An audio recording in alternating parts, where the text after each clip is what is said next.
siswa di rumah. Nah, bersama Bapak Yajid. Ya. Baik, assalamualaikum warahmatullahi wabarakatuh. Pada kesempatan kali ini kita akan membahas kunjungan siswa di rumah. Yang ketiga, kita sudah mengunjungi siswa-siswa kita yang ada di rumah, yaitu dengan kita mengharap syukur kepada Allah Subhanahu wa taala atas berkah dan karunia-Nya serta diberikannya kita kesehatan sehingga kita dapat melaksanakan kunjungan siswa di rumah atau home visit. Nah, ini kunjungan siswa di rumah ini kita coba susun atau kita buat videonya agar bisa dijadikan panduan oleh saya dan teman-teman ataupun yang lain yang akan melakukan kunjungan home visit. Makasih ya. Nah, kita akan bahas tentang yang pertama, tinjauan pustaka tentang home visit. Apa sih tujuannya? Nah, kenapa latar belakang terjadinya home visit ini? Terutama di masa pandemi, karena adanya pandemi. Hal ini buat menjaga agar tidak terjadinya penularan yang namanya COVID-19. Nah, oleh sebab itu, ketika seorang kunjungan ke wali siswa itu harus pakai masker. Pakai masker, cuci tangan, pakai sabun, kemudian juga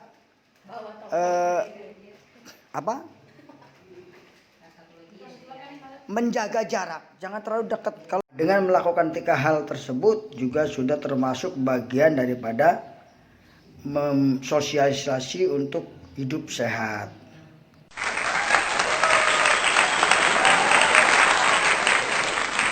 Nah, saudaraku sekalian, kita akan coba sedikit mengenai tentang adanya prinsip utama pelayanan siswa terhadap keluarga, terhadap orang tua.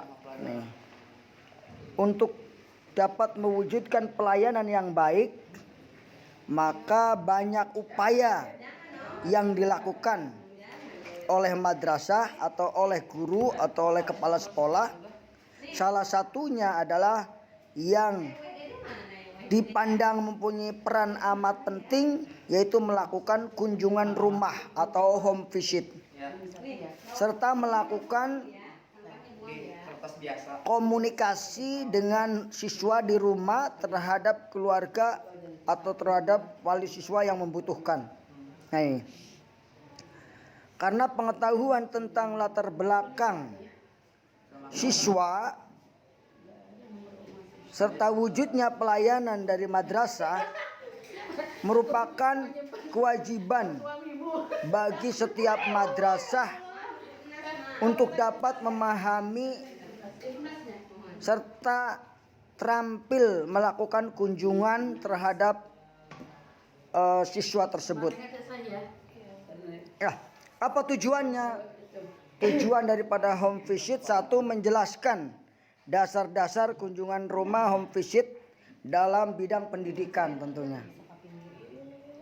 2, melakukan tahapan-tahapan prosedur kegiatan kunjungan rumah atau home visit dalam pelayanan pendidikan.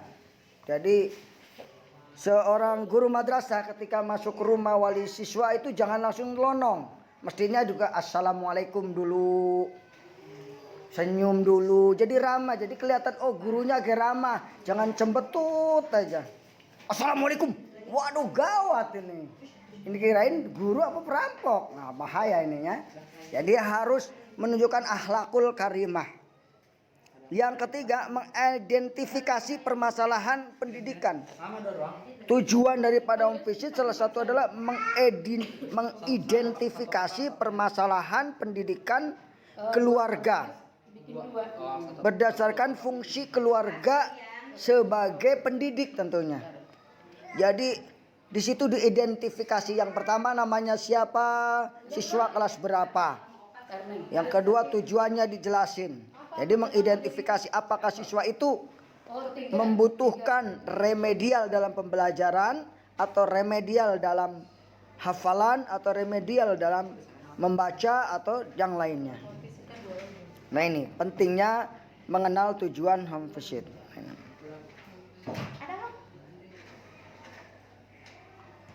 Ada beberapa nilai utama yang perlu dianut untuk home visit. Yang pertama, pelayanan berpusat pada siswa. Jadi kalau nggak ada siswanya ya jangan home visit terus gitu. Harus diusahakan siswanya ada. Pendekatan masalah. Jadi apa yang menjadi masalah siswa dalam belajar? Misalnya Azka nih, kenapa nggak masuk? Kenapa kamu nggak masuk? Waktu ulangan, nah, apakah sakit atau males atau masa bodoh atau karena penyebab lainnya? Jadi harus dicari penyebabnya agar kita bisa mendapatkan data yang objektif. Ya saya males-males nih kalau orang nggak mau maju nih. Wah, nah apa batuk gitu kan, harus tahu itu apakah sakit batuk, apa sakit panas gitu. Oh, nah nih. Jadi yang kedua harus melakukan pendekatan solusi, yaitu pendekatan masalah dan solusi. Ya jangan sampai home visit membuat malah masalah. Oh gurunya jadi bermasalah, tapi harusnya menjadikan solusi bagi siswa dan orang tuanya. Yang ketiga adalah untuk pencegahan. Home visit ini bertujuan untuk mencegah agar tidak terjadi drop out. Agar tidak terjadi drop out siswa yang sedang belajar. Misalnya ada siswa yang malas belajar, maka ketika di home visit dengan harapan home visit tersebut, maka akan menjadi semangat belajar, semangat kembali dia untuk datang ke madrasah, cinta madrasah lagi, ya. Itu dalam rangka itu. Jadi harus ada pencegahan. Mencegah lebih baik daripada mengobati, itu istilah dokter. Kalau istilah kita home visit dalam rangka pencegahan anak supaya tetap aktif, itu lebih baik daripada setelah keluar baru kita home visitin. Nah ini. Kemudian yang selanjutnya adalah mencakup usia. Ini nih. Jadi usianya berapa ini si Azka nih? Kenapa Azka kok nggak mau ujian? Harus ditanya ini.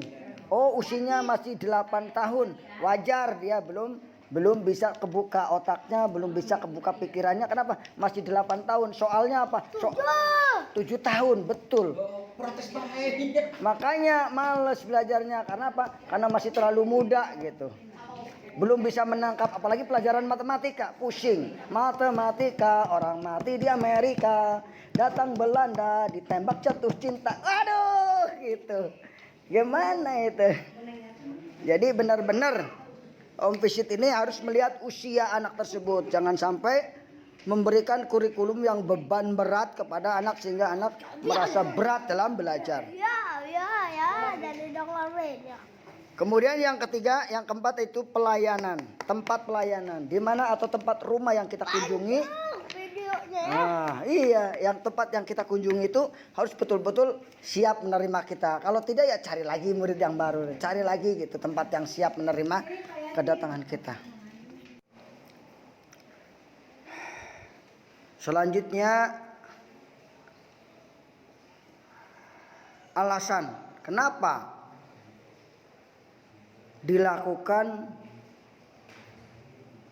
kunjungan ke rumah siswa. Kenapa?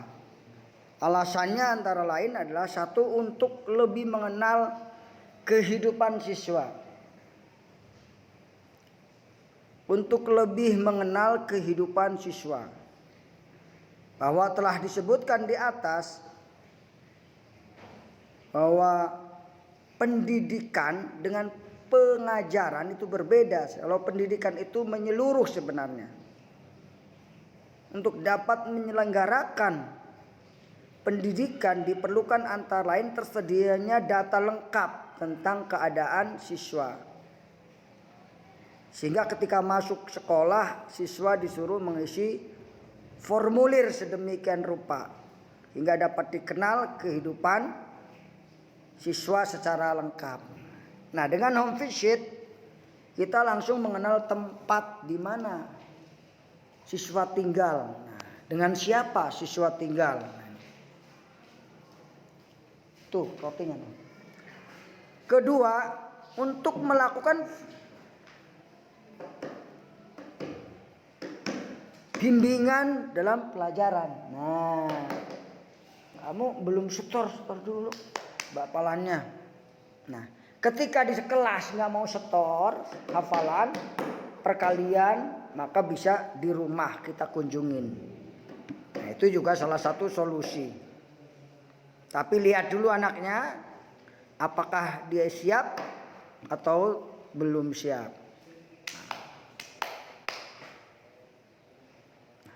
Banyak alasan kenapa home visit perlu dilakukan, atau banyak alasan kenapa mencari solusi untuk siswa perlu dilakukan melalui kunjungan home visit tersebut. Salah satunya karena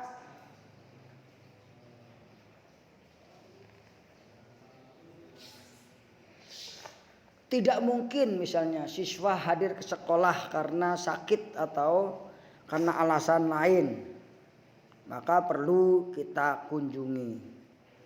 Ini yang pertama ya, perlu kita kunjungi.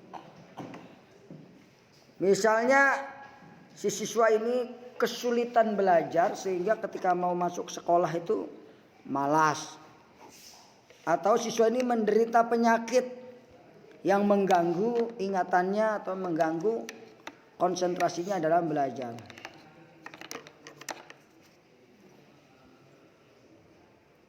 Atau karena siswa ini tidak memiliki jajan misalnya. Suka jajan melulu sekolahnya. Di dosa loh. Yang kedua, sebagai tindak lanjut atau istilahnya apa ya? Sebagai tindak lanjut remedial. Nah, sebagai remedial atau tindak lanjut sehingga diperlukan kunjungan ke rumah.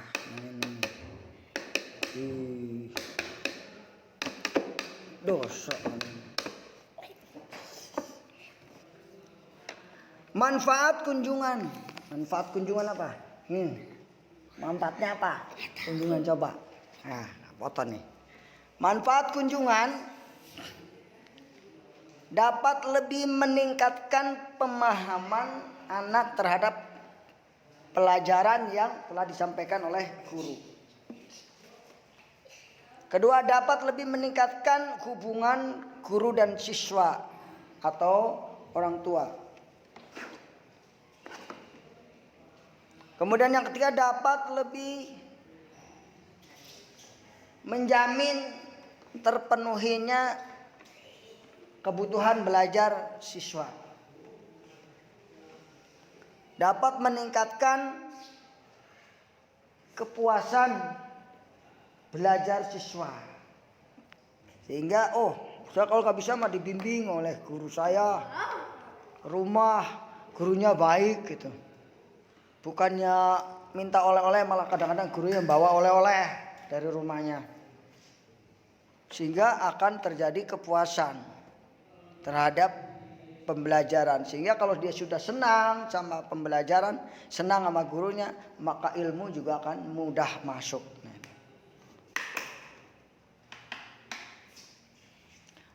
Namun ada beberapa kendala diantaranya ketika kita mengunjungi. Pertama, terbatasnya waktu yang dimiliki oleh guru, ya.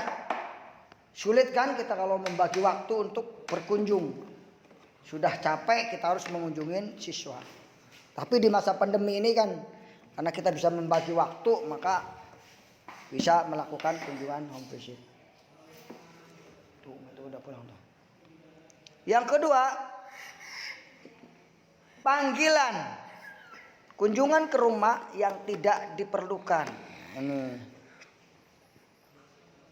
masalah pokok kedua yang sering dihadapi adanya panggilan kunjungan ke rumah dari siswa misalnya yang tidak diperlukan.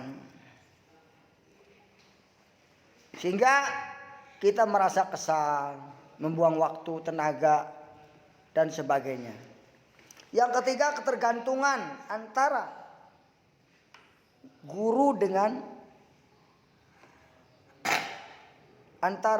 antara murid atau keluarga yang secara berlebihan. Ini berbahaya, menjadi kendala.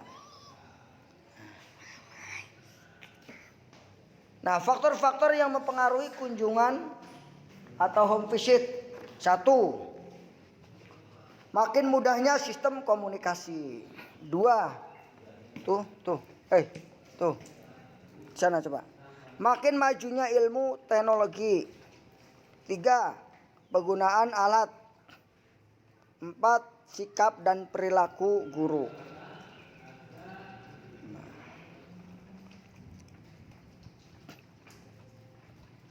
Ada nggak? Belum nyampe berarti. Nah, selanjutnya adalah tata cara kunjungan ke rumah. Yang pertama, mempersiapkan daftar nama yang akan kita kunjungi. Yang kedua, mengatur jadwal kunjungan. Yang ketiga, mempersiapkan macam data yang akan dikumpulkan. Yang keempat, mengumpulkan data. Yang kelima, melakukan pencatatan data.